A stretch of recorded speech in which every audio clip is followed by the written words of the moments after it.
பிராமண மத உணர்வுகளை காயப்படுத்தும் விதமாக அன்னபூரணி திரைப்படம் அமைந்துள்ளதாக இந்து அமைப்பினர் குற்றம் சாட்டிய நிலையில் OTT தளத்திலிருந்து அன்னபூரணி திரைப்படத்தை நீக்குவதாக ஜீ நிறுவனம் தெரிவித்துள்ளது. OTT தளத்திலிருந்து ஒரு திரைப்படத்தை நீக்கும் அளவிற்கு அந்த திரைப்படத்தில் அப்படி என்ன வன்முறை இருந்தது? மத உணர்வுகளை காயப்படுத்தும் அளவிற்கு அதில் என்ன வசனம் இடம்பெற்றிருந்தது என்பது குறித்து விளக்குகிறது இந்த செய்தி தொகுப்பு. நயன்தாரா, சத்யராஜ், ஜெய் உள்ளிட்டோர் நடிப்பில் தயாரான அன்னபூரணி திரைப்படம் கடந்த ஆண்டு டிசம்பர் மாதம் 1ஆம் தேதி திரையரங்குகளில் வெளியானது. விமர்சன ரீதியாக கலவையான விமர்சனங்களை பெற்ற இந்த திரைப்படம் கடந்த டிசம்பர் 29ஆம் தேதி நெட்ஃபிளிக்ஸ் OTT தளத்தில் வெளியானது. இந்த திரைப்படத்தில் ராமர், சீதை, லக்ஷ்மணன் ஆகியோர் வனவாசத்தின் போது மாமிசம் உண்டதாக நடிகர் ஜெய் நடிகை நயன்தாராவிடம் கூறுவது போன்ற வசனம் வெளியானது. இதற்கு பல்வேறு இந்து அமைப்பினர் எதிர்ப்பு தெரிவித்தனர். பிராமண மக்களின் மத உணர்வுகளை புண்படுத்தும் விதமாக இந்த வசனங்கள் இடம்பெற்றிருப்பதாக அவர்கள் குற்றம் சாட்டினர்.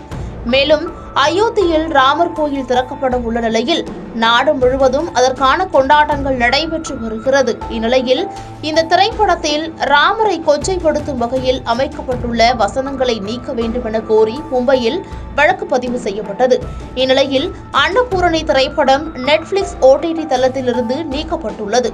இதுகுறித்து அன்னபூரணி திரைப்படத்தின் தயாரிப்பு நிறுவனமான ஜீ வெளியிட்டுள்ள அறிக்கையில் சர்ச்சைக்குரிய வகையில் அமைக்கப்பட்டுள்ள காட்சிகளை மறுதொகுப்பு செய்ய இணை தயாரிப்பு நிறுவனத்துடன் பேச்சுவார்த்தை நடைபெற்று வருவதாகவும் அதுவரை OTT தளத்திலிருந்து அன்னபூரணி திரைப்படம் நீக்கப்படுவதாகவும் தெரிவிக்கப்பட்டுள்ளது.